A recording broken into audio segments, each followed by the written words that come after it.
Hi everyone, welcome to the London Machine Learning Meetup. Today we are joined by Stéphane who will be talking about solving symbolic regression with transformers. I'm Martin Goodson, I'm from the sponsors Evolution AI. I'm going to leave you with Stéphane in a moment who will be speaking for about 40 minutes. And then we'll have a QA, which will be hosted by Sebastian Goltz from CISA. So please, and also obviously with a lot of participation from the audience. So please, members of the audience, add your questions to the QA. We'll hopefully get to as many as we can during the QA function. If you want to ask your question yourself, and we recommend that you do that, raise your hand and I'll unmute you so you can ask your question yourself. And we find that's a better way of doing things. So please raise your hand as well if you do ask a question, if you want to. And with that, I'm going to hand over to Stéphane. Thanks, Stéphane. Thanks a lot for the invitation. It's a pleasure to speak here. And so, yeah, today I'm going to present some of the work I've been doing, part of my PhD over the past year. And this is joint work with colleagues from Meta AI, Pierre-Alexandre Kameni, Guillaume Lambre, and François Charton. And so I'm going to be speaking about symbolic regression, which is actually a field which is surprisingly unpopular at the moment. And so I'm going to start, when I say unpopular, I mean not so famous. And I'm going to start by defining what that means. So maybe to sort of explain what symbolic regression is, I'll sort of place it in between two extremes of learning from data. On one side, we have parametric statistics. So imagine we've got these 6 data points we're trying to fit. Parametric statistics is about learning a function from a very small number of parameters, for example, linear regression. And of course, the advantage here is that we have a simple expression to fit the data. Now, the other extreme we often consider in machine learning is using a very overparameterized function, such as a neural network, in which case, of course, you have much more flexibility, but typically you tend to overfit to extrapolate poorly. And more importantly, the function you learn is often very uninterpretable. And symbolic regression stands a bit in the middle of these two grounds in the sense that the function we learn can actually have quite high expressivity, and it's selected from a large space of functions. However, it does come in an interpretable form. And so this kind of seems to be the best place to do machine learning and like a very useful thing to do. And so the question is, why are there not more works on symbolic regression? Why aren't we all doing this?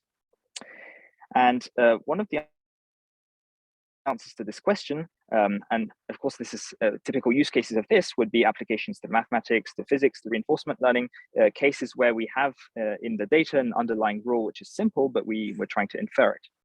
So why is it not more popular? Because symbolic regression is a very tricky task. And the typical approach to symbolic regression is genetic programming, where the idea is to build an equation starting from a random equation and then to evolve it by small mutations, selecting at each generation the best offspring based on how well it fits the data. The drawback of genetic programming is that it's extremely slow, of course, because we're trying to look for a function in a very large search space. And this implies a huge number of generations to get to the correct function, or at least one which fits well the data. The second drawback of such approaches is that they kind of defeat the original purpose of finding a simple function in the sense that we select candidates based on how well they fit the data. And this typically biases towards overfitting. However, genetic programming is still a very powerful approach to symbolic regression. And of course, I don't have time to go through the literature. You can have a look at one of the works below. But so far, it's been the gold standard for symbolic regression. Why is it a gold standard?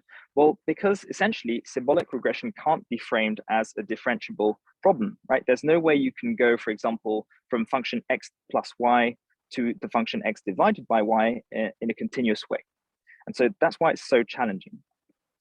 Nonetheless, what we try to do is to treat symbolic regression as a deep learning task. And in particular, what we want to do is to treat mathematics as a language and pre-train a transformer to solve this task. And so here we have two advantages, which are the flip side of the coin of the disadvantage of genetic programming. On one hand, neural networks are very fast once they've learned. Essentially, they leverage previous experience, whereas genetic programming, you need to retrain from scratch on each new set of data. And the other advantage is that they're not directly trying to optimize objective function on the data points, and so they're less overfitting prone. So to present our approach, I'm going to start by presenting a sort of proof of concept application of our transformer-based models on recurrent sequences. So what is a recurrent sequence? Well, it's just a number sequence. For example, if I give you the sequence 1, 2, 3, 5, 8, 13, well, a typical IQ test question would be, what is the next term? And so, of course, here you can infer that we have the Fibonacci sequence, and so the recurrence relation is UN is equal to UN minus 1 plus UN minus 2. But this is actually quite a difficult task to solve for a neural network.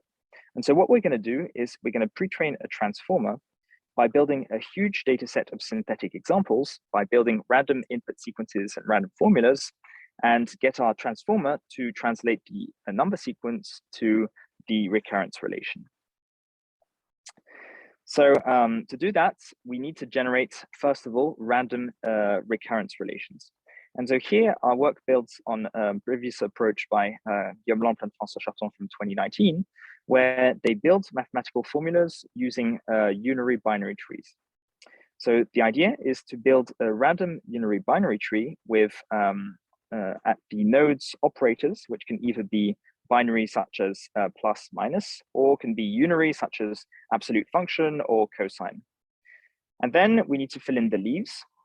So for the leaves, what we do is we have two types of leaves. We have either constants, so for example, 4, or we have variables, which can be of two types, either the current index of the sequence, n, or one of the previous terms of the sequence, un minus 1, un minus 2, etc.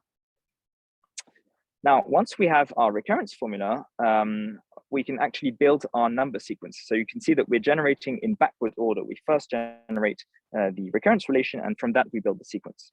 So to do that, we first need to draw a couple initial terms, and then we complete the sequence using the recurrence formula. And so this provides us with an input and an output for our transformer model. So note that in this paper, we consider two very different setups.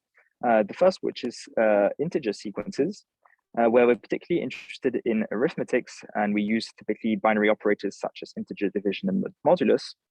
And on the other hand, we're interested in float sequences, where we're interested in a larger set of unary operators, for example, trigonometric functions, logarithms, square root, etc.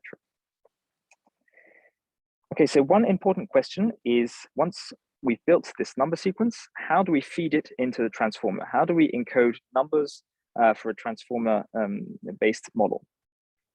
So here, what we need to do essentially is represent the set of integers or the set of reals as a finite vocabulary. So we need to discretize somehow. And so for integers, what we do is we write numbers using their base B notation. So for example, 129 base 10 would be plus 129, so 4 tokens. Except that, of course, if you use base 10, then you're going to have very long sequences if you have many numbers, and these numbers are large. And so what we do instead is we use a base 10,000 notation, which means that we have essentially 10,000 tokens in our input vocabulary for the encoder of the transformer. And what's very interesting is looking at how the model actually learns the embeddings corresponding to these tokens. So this is what I show in the plot on the bottom left, which is a TSNE representation of the numbers between 1 and 200. And you can see that the model has really learned a sequential order, starting from 0 and going to large numbers. But more interestingly, if you look close enough, you'll notice some intriguing mathematical structure in this shape. For example, you'll notice that the outliers on the right-hand side of the figure, 25, 36, 49, 64, 81, etc., the perfect squares stand out. And if you look even more closely, you'll notice that the shape becomes larger. This is essentially because it subdivides into lines of common multiples, so multiples of 2, multiples of 3, multiples of 4, etc. Now, for floating point numbers, we use a rather different representation where each number is encoded with 3 tokens. So for example, pi would be written as plus, so a sign token, followed by a mantissa token with precision 4, which means there are 10,000 tokens. And then an exponent token, which varies between 10 to the minus 100 and 10 to 100. And again, if you plot the TSNE representation, you notice some quite intriguing structure learned by the transformer model. Now, so of course, what we're doing here is we're generating synthetic examples for a model, but we're not very interested in predicting recurrence relations for synthetic data. We want to see how well our model performs on out of distribution data sets. And so to do that, what we do is we test our transformer model on a very vast database of integer sequences, which is called the OEIS database. That's the online encyclopedia for integer sequences. Sorry about that. And so what we do is we present our model with the first 50 numbers of these sequences, and we ask our model to predict the next one or the next 10 numbers. And so you can see that our model reaches an accuracy of about 30%, above 30% for the next term, and about 20% for the next 10 terms, which can seem a bit disappointing, but it's actually quite good if you consider that a lot of these sequences don't have an explicit recurrence relation. If you think, for example, of decimals of pi or the devices, sum of devices of n, or all these kind of sequences, or even the sequence of primes, which are in OEIS, of course, you can't find a deterministic recurrence relation for those. And if you compare our model to Mathematica built-in functions, it performs better, as you can see. So let me give you a couple examples. For example, if you look at the sequence 1, 2, 4, 8, 16, 32, 64, 28, you can probably recognize pretty easily the final 2 digits of 2 to the n. So what does our model write for this? It writes it as a recurrence relation given by un is equal to 2un minus 1, so it doubles the previous term, and then takes the modulus with respect to 100. So that's a rather simple example, but if you look at more complex sequences, for example, Joseph's sequence 0, 1, 1, 3, 1, 3, 5, 7, that's something which is very difficult for humans to recognize, but our model can still find a recurrence relation, which is nonlinear, by the way. That's something which is important. Finding linear recurrences is, of course, very easy. There's a deterministic way to do that, but nonlinear recurrence is very tricky. Now, there are two sort of byproducts of training our model, which I find quite fun. And here I'm going to focus on our float model. The first is its ability to approximate functions when it can't give a perfect recurrence relation.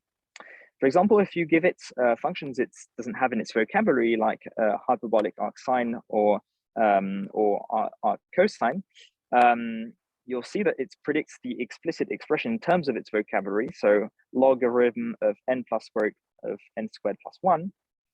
And if you give it even more complex functions like Bessel functions, what it does is it predicts the leading order term in the asymptotic expansion. So here, sine of n plus cosine of n divided by square root of pi n. So that's something which can be quite useful.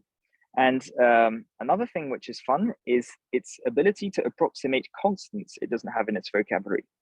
So for example, if you present to our model a sequence of numbers given by the recurrence relation where un is equal to n divided by 3, our model can't write, for example, 1/3, right? It doesn't have the constant 1/3 in its vocabulary. It only has integers between -10 and 10. It has a few mathematical constants like e and pi. And so what does it do? Well, for example, if you give it 0.33333, it will predict 1/3, which is a good approximation.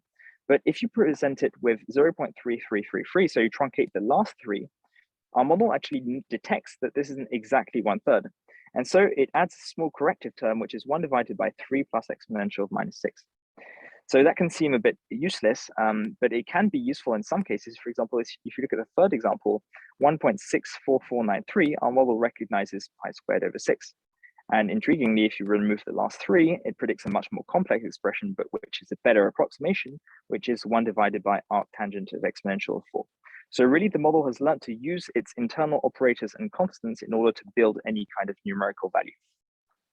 So you can actually have a go at this yourself. We built an interactive demo, so you can just provide in your phone number or anything else and see how our model approximates it in terms of its vocabulary and fundamental constants. So this is all quite fun. However, there are some strong limitations to this model for recurrent sequences, and in particular, limitations which restrict its ability to deal with real-world data. First of all, it only handles sequence, and so evenly sampled data. So if you give it a cloud of points, it's going to struggle. And these are only one-dimensional data, right? So typically in machine learning, we're interested in multi-dimensional data. And the third limitation, which is going to be even more important, which I'm going to spend quite a lot of time discussing, is the fact that this struggles with non-integer constants. So we saw that our model is actually able to approximate these with its vocabulary, but this consumes a lot of energy in the sense that it needs to use a lot of operators to build these constants. And so if you have an expression with a large number of constants, it's typically going to struggle. So how can we address these issues? This is essentially the topic of our subsequent work, end-to-end symbolic regression with transformers. So let me dive into this. So here the setup is quite different. We're not dealing with number sequences anymore. We're just dealing with pairs of inputs, x, y, where x can live in RD and y is always lives in R. So for example, here, if we take d equal to 2, here we have these points in black, which are our input points x, and the colors denotes the value of y.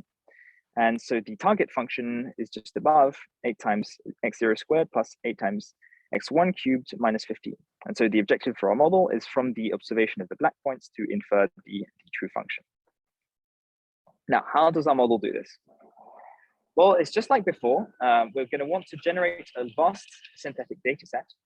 And just like before, what we do is we first sample a target function. And then from this target function, we sample some inputs. This gives us sets of pairs, x, and then f of x. And we have n of these. Now notice that here we have a strong difference with the setup of recurrent sequences is that our inputs are permutation invariant. Before, of course, we had the sequential order of the sequence, whereas here, since we're given a value of x, we can just, there's no order in the inputs. And so this means that we can remove the positional encodings from the transformer encoder. Now, there are a couple new challenges, which we've already slightly mentioned in this setup, which is more general than the previous one. First of all, how do we generate and compress the inputs? So as for the generation, it's not so obvious here how you actually sample your values of x, right? Because you could imagine, okay, let's just sample these values of x randomly in a Gaussian sphere, for example. The problem is that if you do that, then your model is going to struggle a lot if at test time you present it a set of observations where the x are very non-uniform or non-Gaussian. And so what we do is we use a mixture of Gaussians and we vary each time the number of clusters, the mixture parameters, the orientation, etc., to try and use as broad, as general as possible input distributions. Now, once you've sampled these inputs, the question is how do you feed them into the transformer? Because here the inputs live in RD, and here we take D going up to 10. And so this means you have 10 times more numbers per input, which means that you're going to have very long input sequences if you just encode them as in the recurrent sequence setup. And so to circumvent this, what we do is we compress our inputs with a module, which I'm not going to go into detail, but which is basically just a feed-forward network. Now, second challenge is how do you generate typical high-dimensional functions? In 1D, it's actually quite simple to generate recurrence relations or 1D functions. But when you go into the high dimension, it's very tricky to generate typical expressions. For example, if you use equal probabilities for all your operators, then you're going to have a lot of nested cosines, nested divisions, and things like that, which you never see in natural laws or typically in functions seen in practice. So you need to play a bit with the mixing parameters, the probabilities of sampling each operator. And the third challenge, which I'm going to detail here because by lack of time, is how do we handle the constants? As we mentioned before, it's very challenging to get your model to actually predict the constants in the expression alongside the skeleton of the expression, which is essentially the order of the operators. So yeah, so I'm going to show you our approach to deal with constants, and this is why our model is called an end-to-end model, as opposed to previous approaches with transformers, which we call skeleton models. And so in skeleton models, the idea is that the transformer takes as input the data and then outputs a formula which has its constants abstracted away. For example, sine of C1x plus exponential of C2y. And then in a second step, in the post-processing step, what you do is you fit the values of C1 and C2 using a non-convex optimizer, for example, BFGS. And of course, you have no clue of what are the correct values of C1 and C2, so you just give a random initialization, which gives you your final output. Now, we use a different approach, and this is motivated by two shortcomings of the skeleton approach. The first is that skeletons typically provide ill-defined supervision. The reason for that is that at a given skeleton, the choice of the constants can result in very different inputs. For example, here in the function sine of C1x plus exponential of C2y, if you take C1 equal to 10 and C2 equal to 0.1, it's going to look completely different to if you did the opposite. Nonetheless, your transform is supervised to the same function. And so this is why we call this ill-defined supervision. The second shortcoming of this approach is that even if the skeleton is well predicted, the optimization step is highly non-convex and typically can fail. And you can test this in practice. If you take even rather simple functions like this one, and you start from random initialization, the optimizer will typically fail to find the correct value of the parameters C1 and C2. So our solution to this is to ask the transformer to directly predict the full expression with constants included.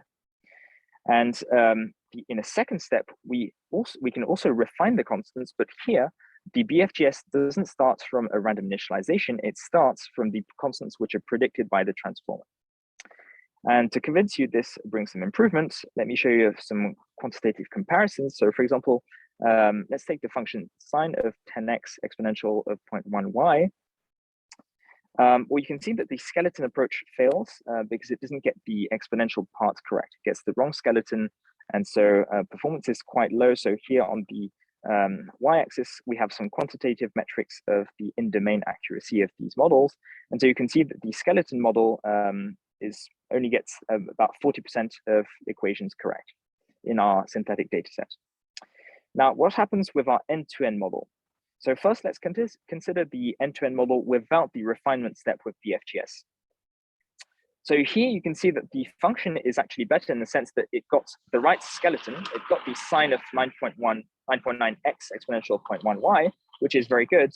It only got a small mistake on the first constant, 9.9. And so you can see quantitatively the performance is better, around 50%. Now, what happens if you take this equation and you run BFGS on the constants, but starting from a random initial condition? So here, although the model got the correct skeleton, you can see indeed BFGS performs very poorly and it gives a wrong value for the constants. And quantitatively, this model is sort of in between the performance of the skeleton model and the end-to-end model without refinement. So now what happens if we add the informed BFGS? Well, you can see quantitatively the accuracy is much higher. And of course, starting from 9.9 and 0.1, BFGS managed to recover the correct constants, which are 10 and 0.1. So let me show you, so far I haven't shown you much comparisons between our model and competitors. So luckily there's a very good benchmark which has been released this year, the previous year actually, by Lacava and collaborators, which is called SR Bench. And this benchmark, it consists in two different types of data sets. On one hand, we have real world data sets, which are typical machine learning tasks from the Penn machine learning benchmark. And on the other hand, we have typical symbolic regression data sets, which are called Feynman problems, and they're problems in which the data is actually generated by a ground truth function. And so here is how our model performs on the real world data sets. So here we have a Pareto plot where on the x-axis, we have the R2 score, which is a typical regression metric. So the higher, the better. And on the y-axis, we have the inference time. If you remember, one of the claims here is that our transformer models are much faster because they don't need to be trained from scratch on each new data set. And you can see indeed the inference time of our models are much lower than the genetic programming baselines, so the ones in orange. Nonetheless, you can see that the performance of our model is pretty much neck and neck with the best genetic programming approaches, which is very encouraging. And similarly, if we look at performance on symbolic regression data sets, so here the metric is the accuracy, so the amount of data sets where our model actually recovered the correct formula. You can see again, we have a couple of orders of magnitude faster inference time. but we get similar performance to state of the art, which is very encouraging again. So to give you a bit of insight into the inner workings of these models, it's always nice to plot the attention maps of transformers. And in this case, since we're dealing with mathematical data, it's actually pretty easy to interpret what's going on. So for example, let's feed our model with data sampled from the function f of x equal to sine of x. So you can see we've sampled uniformly some points between -10 and 10. These are the points in red you can see in the, so these are only, there's no y scale here, the red dots are only to guide the eye. And what we're showing are attention maps. So here we have 100 input points. So each attention matrix is 100 by 100. And we're showing them across various attention heads and layers. And so what you can see quite distinctly is that, for example, if you look at heads 3 and 4 of layer 2, you get these regular attention, what we could call attention lines, which means that most of the attention is paid to two very specific regions of the function, actually 3 here, which are evenly spaced and correspond to the maximum and minimum values of the sine wave. And if you look at head number 5, you can see that, again, you see this periodicity. However, this time, the attention is focused on every half period.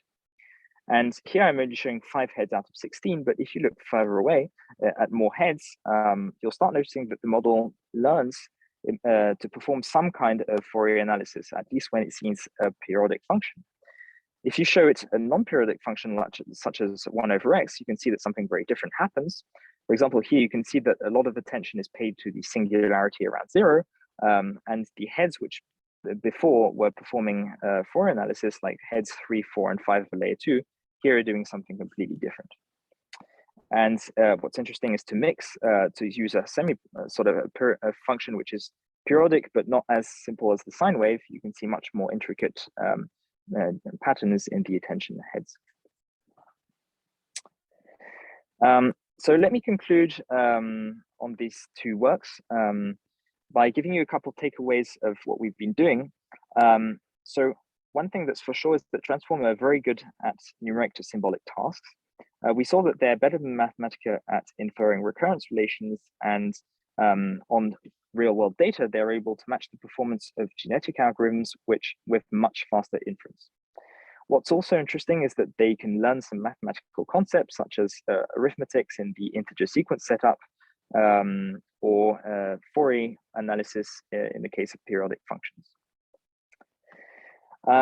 So there are a couple of directions for improvements, which we'd like to explore for future work. And definitely one thing I can say is that the problem is not solved. Symbolic regression is not a solved problem right now, although the performance of our model is quite good and it's sort of on par with genetic programming approaches. If you try them for yourself, you'll see that there are still a lot of functions which these kind of algorithms can't get. And I think this is one of the reasons why symbolic regression isn't more of an important thing right now, is that it's very difficult and it's still unsolved. And so possible directions to improve such models would be, for example, improving the supervision, because right now the supervision is completely agnostic to how well the function predicted fits the data. So one possibility would be, for example, to reweigh the gradients using the mean square error on the input data. So basically, if you predict a formula which is equivalent to the ground truth, but looks very different symbolically, then you would cancel the gradients. That would be one possibility. Something we'd like to explore also is to improve the decoding. This is something which is quite common now in transform-based models, in sector-sec models, is how can we get the best decoding strategy?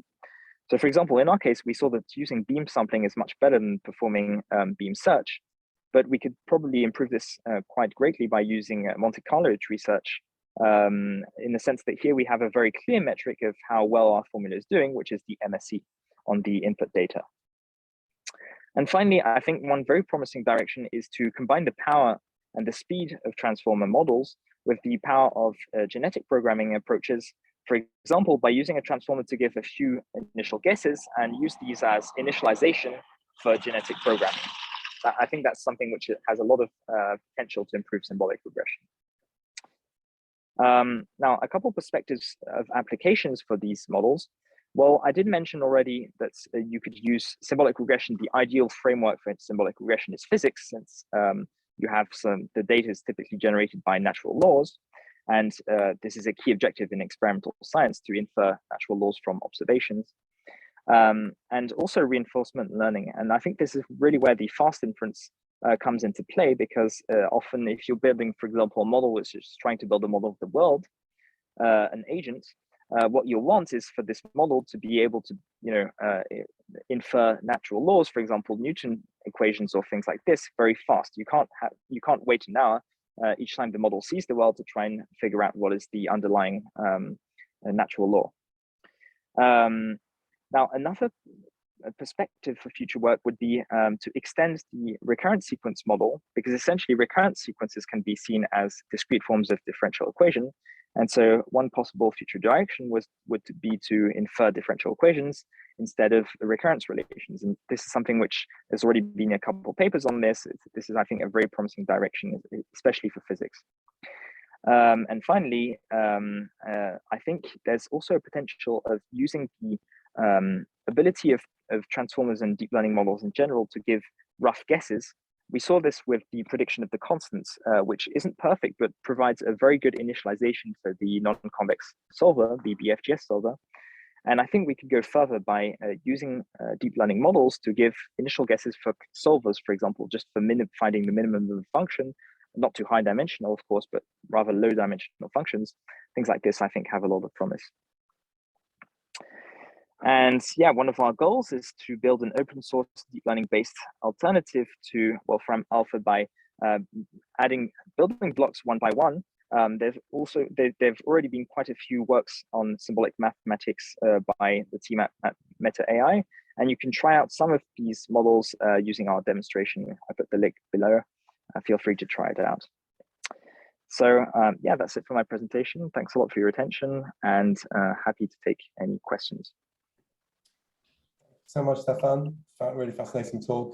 So please, members of the audience, add your questions to the QA. I can see we have a few questions coming in now. And also don't forget to put your hand up, and I will unmute you so you can ask your question but wait for Sebastian to call on you. So I'll hand over to Sebastian now, who will conduct the QA. Thanks, Sebastian. Yes, thank you for me, Stéphane. Really cool work and really nice presentation. I see a first question there from Bob. So if you want to go ahead and just ask the question, go ahead. Okay, so I will talk. Go ahead, Bob. Hello. Yeah, hi. Hello. Cool. Hey, really nice talk. Thank you for that. This might be a naive question, but in the skeleton method at first, sequence method, yeah, you said you had to add in pi and e while it could kind of infer fractions. What happens if you didn't give it pi and e? And then were those learned then in the second approach? Yeah, so actually, when I presented the approximation of constants, that was for our first model, which is dealing with recurrent sequences and sort of small toy mathematical problems. So in that case, if you remove the constants such as pi and e, what it would do is essentially use just the integers to provide approximations. Actually, you can see this if you look at the approximation to pi, 3.1415, it actually doesn't use pi and e. It only needs its 2 arctangent exponential of 10. So it can already do pretty well with just the integers. But it's nice to add pi and e, of course, because this is what we really care about, sort of finding simple, the expression of constants and functions in terms of simple fundamental constants. So for the second end-to-end model, so when I was in the second part of the talk mentioning skeleton versus end-to-end, and maybe I should have spent more time on this, it was a bit rushed, but here we're using a different approach. The decoder we used in this real-world data model actually has all the numeric tokens. So basically, it writes constants instead of using minus 10 to 10 e and pi. What it does is it builds each constant using 3 tokens: the sign, the mantis, and the exponent. And so the decoder essentially has a mixed symbolic numeric vocabulary. So it has the operators like cosine, exponential, etc., but it also has all these numerical tokens in order to build the constants. It doesn't at all rely on the fundamental constants in the way the recurrent sequence model does. Good, good answer. Thank you. Thank you. Thanks, Stéphane. Yeah, so feel free, everybody, to just put up your hand if you have a question and you want to ask it yourself. If you just want to share your question, you can also leave it on the chat, and then I will ask it to Stéphane. Maybe in the meantime, Stéphane, let me ask you, so in the beginning, you mentioned this nice idea of sort of building up a set of deep learning tools that can sort of really reliably fall from alpha, right? So here it's the sequence, but then there's also the symbolic integration, all these things. Do you think there will be sort of one big architecture that can do all of these tasks? Do you expect that these will be different tasks? Do you think there will be maybe a foundation model for symbolic math, or? Yeah, that's a really good question. I think so far we've got different modalities for these mathematical tasks. Essentially, you could decompose them into 4 types. So you were mentioning, for example, symbolic integration. That's when you go from a symbolic expression to another symbolic expression. Then you have symbolic regression when you go from numerical data to symbolic formula. But you can also do the opposites. There's a previous work by François Charton, which goes from a symbolic data to numerical data. For example, it takes in as input, I can't remember, I think it's a differential equation, and it predicts the local stability or the Jacobian or something like that. Wow. And you can also have, and you can also have numeric to numeric tasks. For example, there's another work again by François Charton. As you've understood, he quite likes these kind of things that tries to perform linear algebra, like invert matrices and things like that. And so these are really 2 quite different types of modalities. So yeah, how would you sort of use a model which combines them? Maybe you could build something a bit like, DeepMind with the perceiver or something like that. But since here we're really thinking of like very specific applications, so far probably the simplest way to go is to build a separate model for each one of these things. But I agree that maybe there could be some positive transfer between different mathematical tasks. So yeah, that would be a really interesting thing to explore. Yeah, at least, okay, I agree that it will become messy if you sort of go from numerical to symbolic and back and forth, but maybe for some symbolic to symbolic tasks, I don't know. Yeah, I think it's a very good point and something which should be explored, because as you can see in the transformer, like the core component of all these tasks. And one thing that's interesting, actually, it's a bit of a detail, but all these transformers for maths have one thing in common, is that they have very small encoders and very long decoders. And so probably there's something inherently very hard with these with the core mathematical tasks. For example, we noticed that it's very simple for our model to handle the syntax of the formulas, and it's also very easy for our model to learn very good embeddings for the input vocabulary. So that's really not where the difficulty lies. The core difficulty really lies intrinsically in the mathematical task. And so from that point of view, it would make sense to build like as you say, a foundation model which could deal with the mathematical complexity in a sort of unified way for different modalities and things. That would be really neat. Ah, okay. Interesting. Yeah, thank you. Thanks. Are there any other questions right now from the attendees? Like I said, you can ask them yourself. You can ask questions here on the chat. I had a question, Sebastian, if I can. Yeah, go ahead, please. Stéphane, I saw in the paper in the limitation section something about the out of distribution generalization performance. Talking about what happens when you sample numbers which are outside the usual range of the input. Can you talk to us about what happens there and why you think that what's going on there? Yeah. So that's one thing which really limits currently. I mean, it's something which is very surprising with.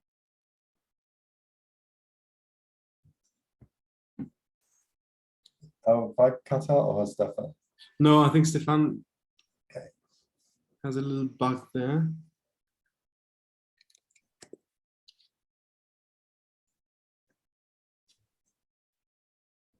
I'll chat to him, see if he's still with us.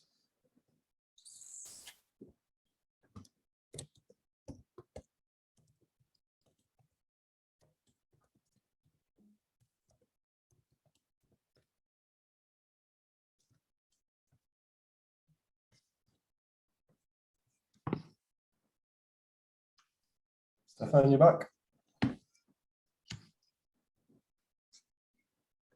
Oh no, now he. No, he's gone. That's not good. I'll send him an email. Sorry, everyone. We'll be right with you.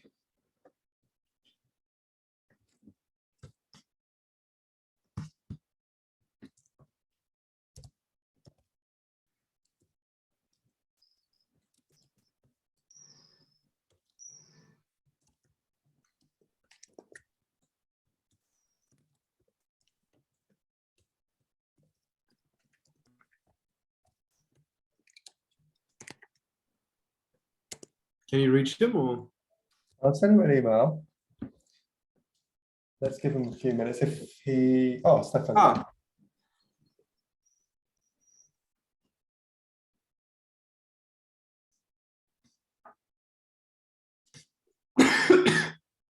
Hello.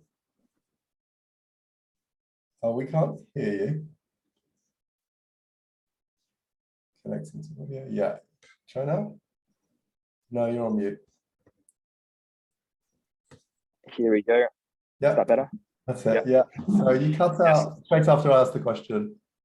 Ah, sorry. Okay. So yeah, that was a very good question, and it's one thing which is very surprising with these statistical models is that they can generalize extremely well in distribution. If you test them with even a very simple function out of distribution, for example, yeah, our model, all the inputs, recurrent sequences have their initial terms between -10 and 10. If you start with 100, like say you build the sequence 100, 200, 300, 400, it's going to struggle. Although it could deal with very similar cases in when the inputs were between -10 and 10. And I think this is something which you can see everywhere with these sec-to-sec models. Another example is the linear algebra paper, where basically it can perform very well in distribution matrices, but as soon as you sample the entries of the matrix from different distributions as input time, it struggles. And I think this kind of reveals at the heart what the model is doing. It's doing maximum likelihood, and as soon as it seems something which isn't likely to be produced by the generator, it fails. This is something which is hard to circumvent because the fact that our model tries to predict the most likely thing possible is actually this is a sort of bias which actually helps us solve this symbolic regression task. For example, you could say, this is one question that I often get, is there are many different functions which can approximate a set of observations. How does your function select the simplest one? Well, the fact that it selects the simplest one is simply based on the fact that simple functions are more likely to be produced by the random generator than complicated ones. And so our model will typically tend to predict the most simple function because it's also the most likely one to be seen. And similarly so that's sort of the thing with these statistical models trained on random generators, is that they struggle as soon as something unlikely happens. And so the only solution you have to solve this problem is to make your distribution as wide as possible so that nothing is unexpected. For example, here, the simple solution for the input terms is to take a wider range. So instead of taking something between -10 and 10, you can sample between -1000 and 1000, something probably we should have done at the time. But yeah, so that's really right now, the only thing you can do with the synthetic tasks is that you need to make your generator as broad as possible, as general as possible. I don't know if you've done any work with, empirical scientists, people who are actually dealing with real world data every day, trying to probably, an epidemiologist is probably going to be trying to figure out recurrence relations all the time. I'm guessing that what would be nice for them would be a way of dialing up and down the simplicity of the symbolic equation. Yeah, absolutely. Yeah, that's something you can do quite well with genetic programming. A lot of genetic programming approaches are based on Pareto front optimization. So you essentially you have a parameter to fix the trade-off between simplicity and expressivity, which is quite handy. That's something which is more difficult with our model because all you can do is basically look inside the beam and select the candidates which is best for you, the simplest or whatever. But yeah, that's something which is quite common. As far as applications to real-world data for the sequence models are concerned, what we're working on right now are applications to theoretical physics, because typically in Feynman problems, in Feynman diagrams, you often have counting problems. And typically you have some rather complex recurrences in counting problems. which sort of we know the functional form of, but we can't actually find the correct expressions. And so that's the current application we're working on. But yeah, probably I agree that in epidemiology, that would be a very, very useful test case, in the sense that there really is like a recurrence property and yeah, rule to the evolutions and stuff. Thank you. That sounds like a really cool application too. Like, I mean, I'm reading a lot these days about like cumulant expansions and, you know, Yeah. going beyond Gaussian approximations, which I guess is exactly what you do in these like high energy calculations, right? And it's true Exactly. that books, they either have like such a long thing about a theory to derive these factors in front of the terms. Exactly. Yeah, and one nice thing is that yeah, exactly. And what's nice is that also from theory, you can sort of have an intuition on what the formula will look like. For example, in the particular Feynman problems we're looking at, we know that there are typically double factorials and things like that. So you can just retrain your model with a more specialized generator with only those operators and things like that. That's very neat. That's very neat. Yeah. There's another question from the Q&A talking about a different application, namely you mentioned, you know, real data. And so in real data, of course, noise will be an issue, right? So how can you approach deal with noise in data? Yeah, that's a very good question. So actually, that's something which is quite difficult for symbolic regression, and especially for genetic programming approaches, since, as I was saying, they tend to select their candidates based on how well they fit the data, which makes them prone to overfitting and therefore very sensitive to noise. Actually, our model tends to be rather less sensitive to noise than genetic programming approaches. There's some quantitative results in the paper where you vary the target noise in Feynman problems. Yeah, typically our models deal quite well with the noise. And I think at the heart, that's because they're always doing something kind of, you know, rough and dirty, you know, that you can see through the attention heads what they're doing sort of rough things, a bit like, you know, us when we look at a function, we're not that sensitive to noise because we look at general patterns. And yeah, it seems that the model is rather insensitive to noise, which is quite encouraging. What happens if you change the noise? What happens? Yeah, that's also one way that you can improve the robustness of the model, is if you add some noise at train time on the examples seen. That'll definitely make the model more robust than noise at test time, but can degrade a bit the sort of clean performance. So yeah, that's actually another application we started working on, which is quite fun. Is can we infer non-deterministic formulas? Like, for example, if you take a recurrence relation, which is stochastic, which is often the case, you know, in nature, you have these, especially with COVID and stuff, you have extraneous factors, you have stochasticity inherent to the model. Can the model predict the functional form of the stochastic term? For example, can it predict something like un is equal to 2un minus 1 plus a Gaussian of variance x and mean y, something like that? And that's also something that the model can be quite good at. As we were saying, these are statistical models. They do all sorts of sort of averaging and mean and insight internally, and so they're quite good at dealing with these kind of problems. Wow. You mentioned earlier that, you know, what you found in your experiments was that the typical architecture was to have a sort of a small encoder and then very long decoders. Now, if I remember correctly, like in these big language models, for example, now people go more and more away from the, like, unless you want to do translation, go away from the encoder decoder thing and just have one very long stack of self-attention layers. Did you try something like this too? Yeah, true, like a sort of BERT-like model for symbolic regression. Something we definitely thought of doing. We haven't really got around to that yet. Yeah, definitely also mask language modeling would also be a very good objective here, I think. So something we should definitely look at, but haven't done yet. Okay. Yeah. Finally, okay, I see one last question here on the Q&A. So this is asking about the SR bench results on the black box equations. And so it seems like the genetic algorithms are still slightly better than the E one. Do you have any intuition on what gives the genetic algorithms the edge here? Is it the lack of exploration? Is it, well, do you have any idea what it could be? So I think definitely there's stuff we can improve in our model. So I mentioned a couple directions for improvement. One thing also I think is that genetic programming tends to produce more complex functions. Actually, there is in the paper a complexity Pareto plot showing that trade-off. If you look at Operon, which is basically the state of the art in genetic programming, and you look at the formulas which are outputted, honestly, they look horrible. They're very complex, a huge amount of terms. And so there is, to some extent, an amount of overfitting going on. Okay. It's hard quantitatively. I don't want to like oversell our model. Our model tends to do that too. And yeah, I think still the genetic programming approaches do have a slight edge. It's something I'm sure if more of the community worked on this, I'm sure that there's loads of things we could solve. I mean, really for this was a very, the second paper, the recurrent sequence problem was actually rather easy. I mean, with transformers, like you don't even have to tune things, you just feed in the data. As soon as you've got infinite data, it's a very easy task really.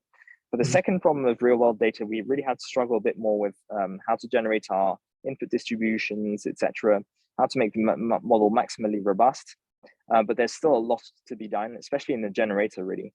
Unfortunately, there's a bit of fiddling involved with the generator. For example, you have to select the probabilities with which you sample the operators. So the way we did it is we looked at the natural frequencies occurring in typical equations from Wikipedia.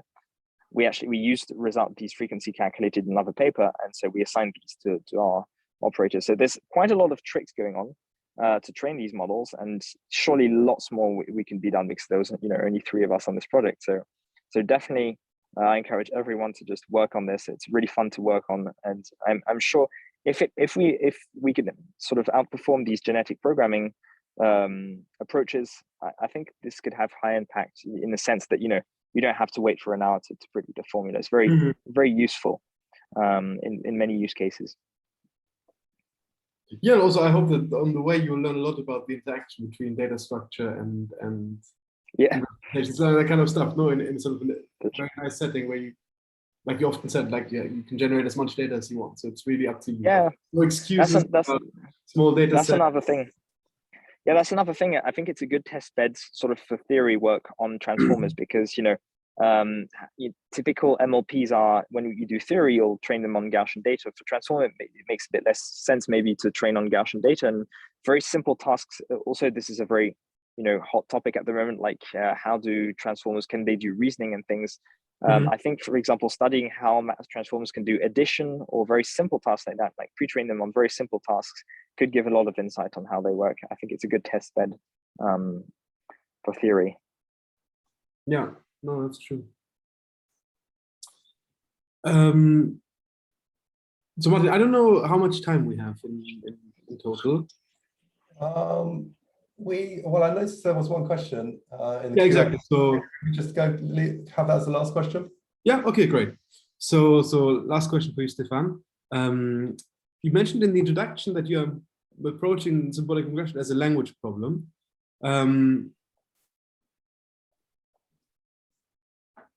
Yeah. Okay. So here, this user TP was asking again, maybe to elaborate a little bit on how you're seeing symbolic regression as a language problem, whether this was simply alluding to the fact that you're using transformers, or whether there was something a bit more to it.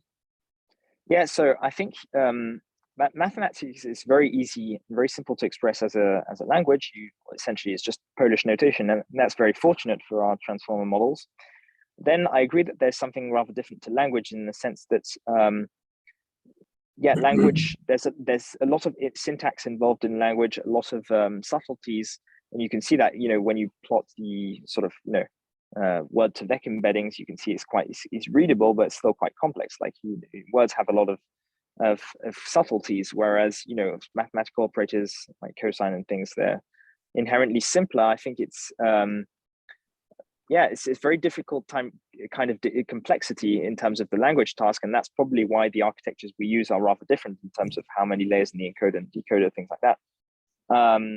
But also, I agree that here we're doing a numeric to symbolic task, so it's kind of hard to say that the input is a language. It's really the output which is a language. So maybe I should have reformulated it in what we're doing is translating numeric data to a language, which is math. I think that would be a better formulation. Great. I think that's all we have time for. Thanks so much, Stéphane. I think it's really fascinating work. Really, really nice talk. So thanks so much for coming along. And thank you, Sebastian, for conducting QA. Really nice discussion too. Thanks for the audience for the great questions. So see you all next time. Thanks a lot. Sorry about the noise and the unexpected stuff. Thanks. See you everyone. Okay. Bye. Bye-bye.